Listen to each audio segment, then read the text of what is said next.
नमस्कार मित्रांनो, आजच्या व्हिडिओमध्ये आपण दसरा या सणाबद्दल सविस्तरपणे माहिती पाहणार आहोत. तर चला सुरुवात करूया.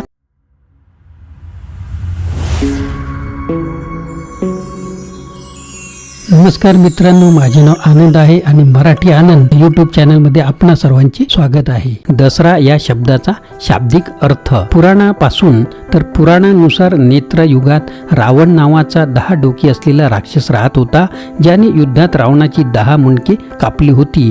जेव्हा रामाने अयोध्येतील राजकुमार रामाची पत्नी सीतेचे अपहरण केले होते आणि त्यानंतर 10 डोकी असल्यामुळे रावणाचा वध केला होता. कारण रामजीने रावणाची 10 डोकी पळून नेली होती. तेव्हापासून 10 हरा म्हणजेच दसरा साजरा केला जातो असे म्हटले जाते. यावर्षी दसरा कधी साजरा करणार आहात तर दसरा 2023ला कधी साजरा करू काय ते पण पाहून घ्या. पंचांगानुसार अश्विन महिन्यातील शुक्ल पक्षातील दशमी तिथी 23 ऑक्टोबरला संध्याकाळी 5:44 सुरू होईल. तो दुसऱ्या दिवशी 24 ऑक्टोबर रोजी दुपारी 3:14 संपेल. 24 ऑक्टोबर रोजी उदय तिथी येत असल्याने 24 ऑक्टोबर रोजी दसरा सण साजरा केला जाणार आहे. शुभ मुहूर्त अभिजित मुहूर्त सकाळी 11:42 पासून ते दुपारी 12:27 पर्यंत.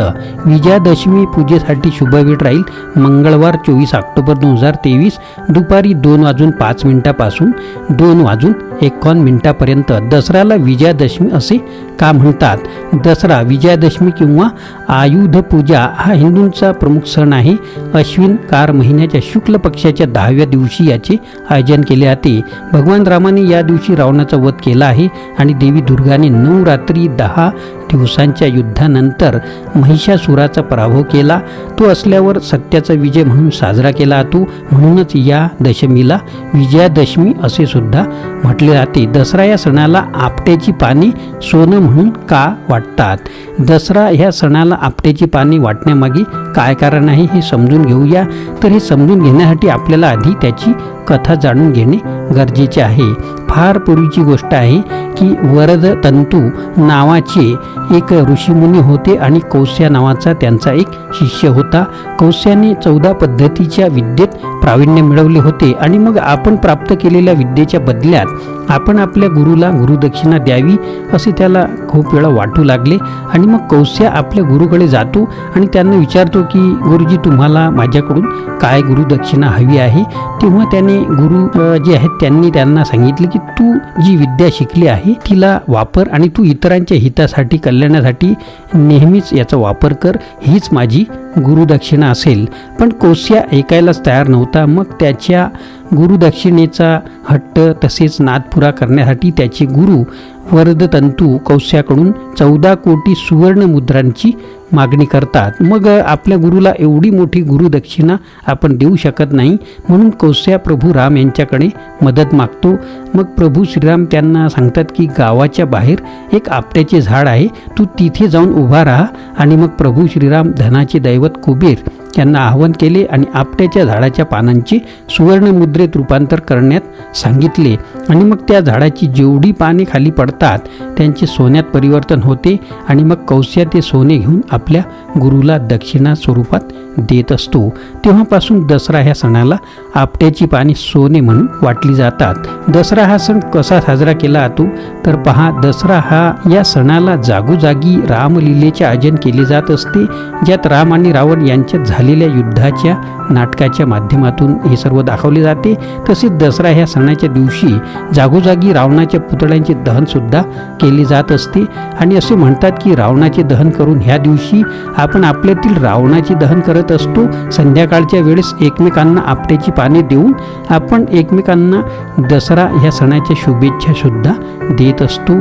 देवी सरस्वतीचे शस्त्रांचे शमी पराजिता पूजन देखील आपण करत असतो. दसऱ्याच्या दिवशी कोणाची पूजा केली जाते तर दसऱ्याच्या दिवशी माता दुर्गा आणि भगवान श्रीराम यांची पूजा केली जाते. असे मानले जाते की या दिवशी केलेले कार्य निश्चितच शुभ फळ देते. या दिवशी भारतातील खेडोपाडी आणि शहरांमध्ये सुद्धा विजयादशमी मेळ्यांचे आयोजन केले जाते, जिथे रावणाचा पुतळा जाळला जातो. आता या दसरा सणाचे महत्त्व काय आहे? दसरा म्हणजे विजयदशमी हा सण आहे, जो वाईटावर चांगल्याचे विजयाचे प्रतीक आहे. धार्मिक श्रद्धेनुसार हा जयनाद हा राम रावण युद्धात राक्षसी शक्ती रावणाच्या पराभवाचा दिवस सुद्धा मानला जातो आणि माता दुर्गेच्या राक्षसी शक्तींवर विजयाचा आनंदोत्सव देखील याला म्हटले जाते. त्याचा अर्थ असा की समाजात चांगल्या प्रवृत्तींचा प्रवाह होण्यासाठी वाईट मानसिकतेचा नाश होणे आवश्यक आहे. आधुनिक वैज्ञानिक युगात धार्मिक विधींची प्रासंगिकता माणसाला चांगल्या वर्तनासाठी प्रवृत्त करणे एवढीच आहे, जेणेकरून तो या अतिभौतिकवादाच्या जाळ्यात अडकून जीवनाला एकरस्तेकडे ढकलू नये. जीवनात सुसंवाद राखण्यासाठी सांस्कृतिक मूल्ये सुद्धा आवश्यक आहेत, जेणेकरून संपूर्ण समाज सर्वसमावेशक राहील. आज आपण पाहतोय की हे सणही सामाजिक द्वेषाच्या आगीत फेकले जात आहेत, जे भारतीय संस्कृतीच्या पूर्णपणे विरुद्ध आहे. कारण सहिष्णुता हे या भूमीचे अद्वितीय गुण आहेत. स्वातंत्र्यानंतर भारताने स्वीकारलेल्या व्यवस्थेला लोकशाही असे म्हटले जाते आणि ही लोकशाही भारताच्या मातीतून उदयास आली आहे, हे विनाकारण नाही. आपला इतिहास साक्षी आहे की लिच्छवी प्रजासत्ताकापासून ते मोघल राजवटापर्यंत कुठल्या ना कुठल्या स्वरूपात लोकशाहीची लाट या देशाच्या शासन व्यवस्थेची मुख्य आभा राहिली आहे.